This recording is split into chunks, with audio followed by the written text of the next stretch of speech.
All right, what we're going to be working on today is the Kubota BX2350D, and I've been ignoring for a while a hydraulic leak here in the back.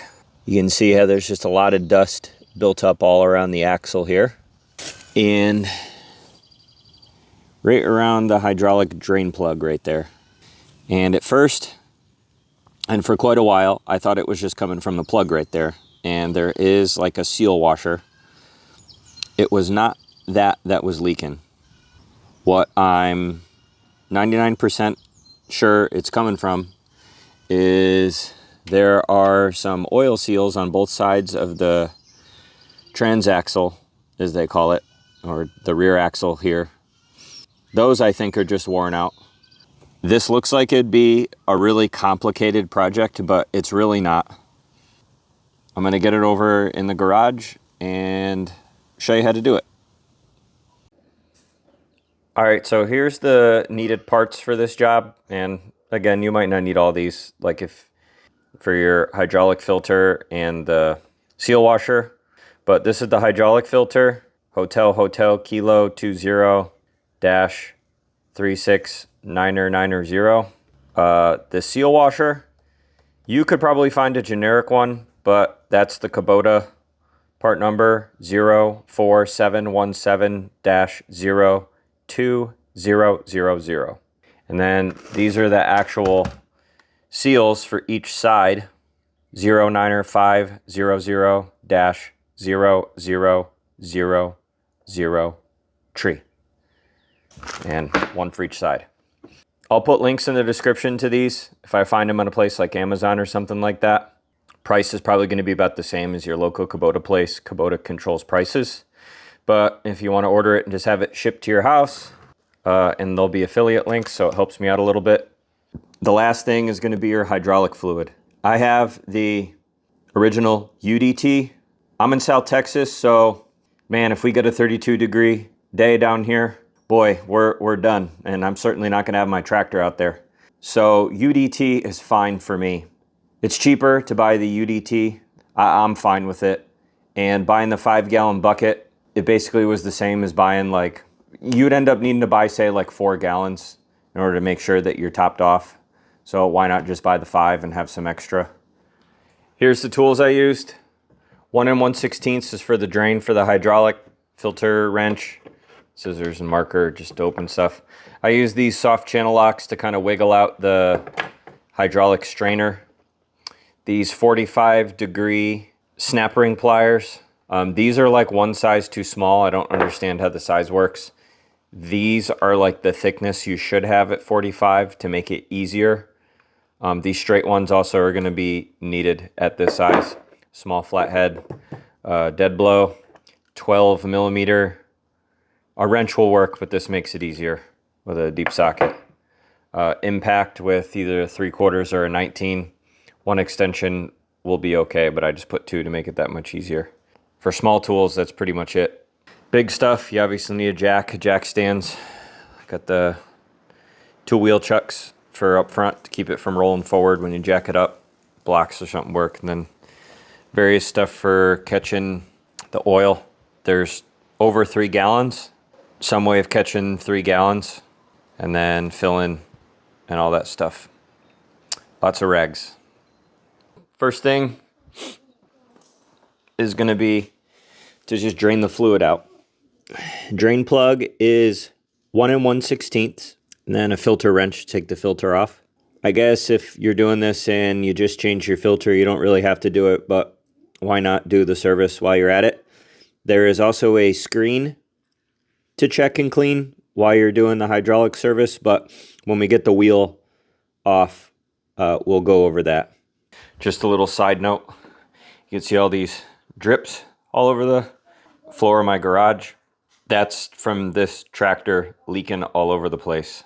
And you can actually see how wet it is under here. There's a little over 3 gallons in this thing when it's completely full. I know mine's a little low, but it's still going to be right at the edge of this pan. So make sure maybe you have 2 pans, because my big one I usually use for like all my diesel vehicles and stuff like that doesn't fit under here. And if I go ahead and put it up on the jack stands already, it's also not going to fit because the jack stands are going to be in the way.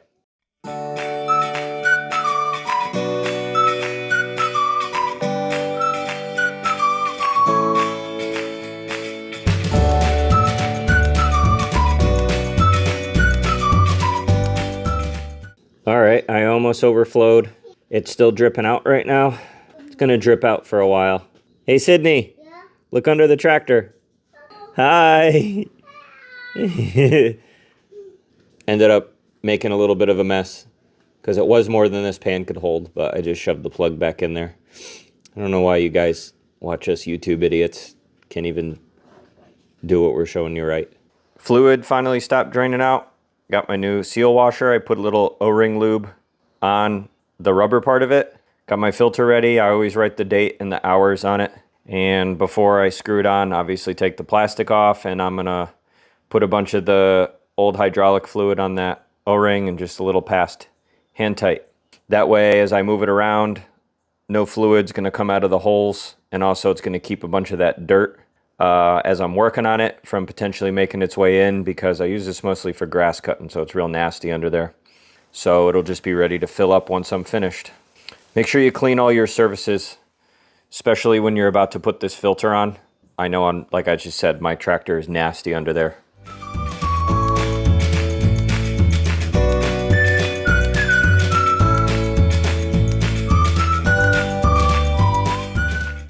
All right, ready to jack the rear end up. I got both front wheels so it won't roll forward. Jack stands on each side. I probably should have smaller ones, but I don't have smaller ones.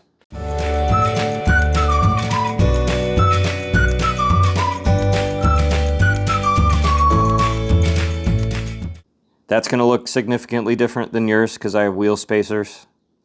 3/4 or 19 millimeter for me to take that off. I believe it's the same size if you do not have the spacers. You can definitely see how boogered up it is, and you can actually see, to be honest, I wasn't sure if it was leaking on both sides, but I'm pretty sure it is, or at least over time it has developed a leak on both sides. Around where the actual seals are, I'm going to clean up the best that I can. And the workshop manual says to just use like a screwdriver and pop that seal off.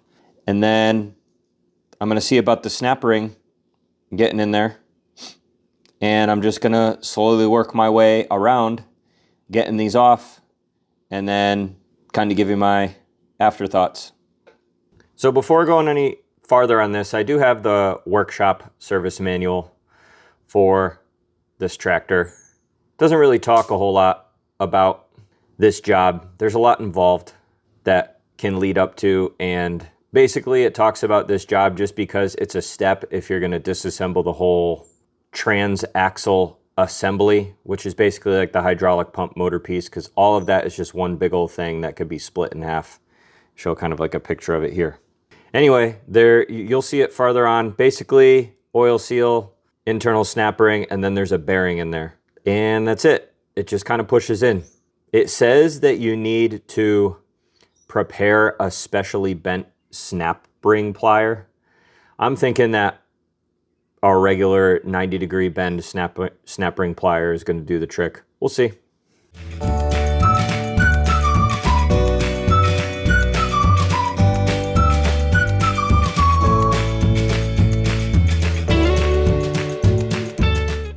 All right, not too bad. I see the reason why they said you needed a custom bent snap ring plier, but you don't really.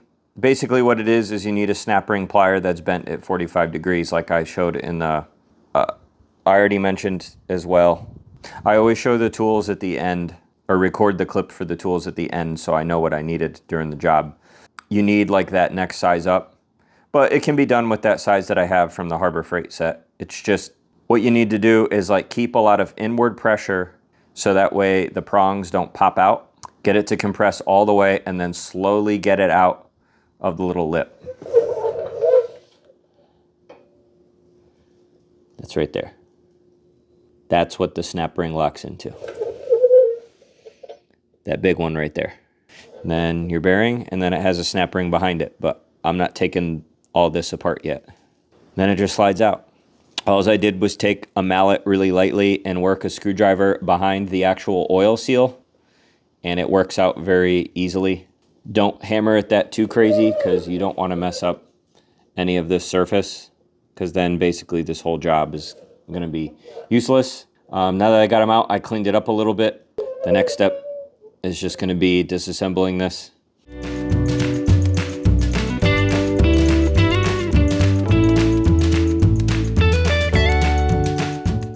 Swapping everything over, pretty straightforward. Do one at a time, copy the order. Regular, bigger snap ring pliers. Do the trick, getting that inner one off. The little rubber mallet to just help get in that bearing. Put just a little bit of the hydraulic fluid on the inside of that seal, just to help it over the area where it's going to be, just to not do any premature wear. So I'm going to work on putting everything back together.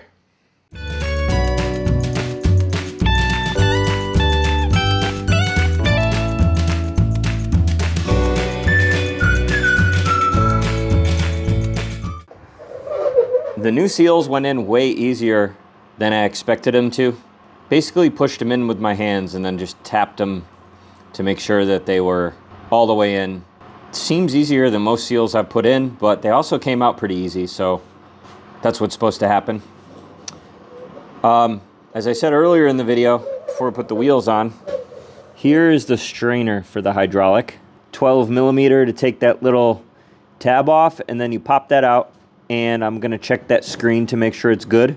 Then I'm gonna start filling the hydraulic reservoir up to about that 3 gallons before I put the wheels on to see if I get any leakage.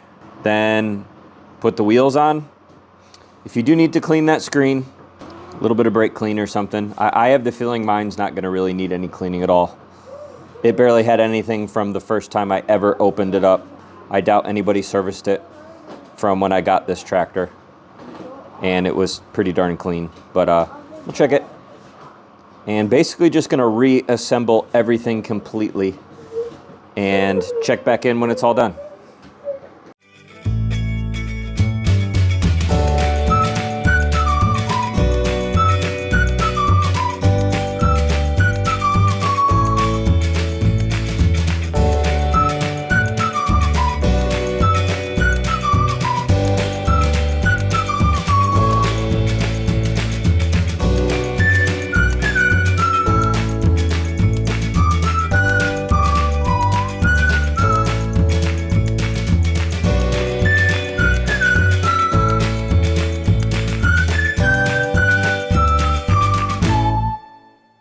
All right, everything's all finished up. Reassembly was pretty simple. Snap rings are the only thing that were a little tricky. Again, because I had a little bit smaller than I should have. Snap rings, pliers.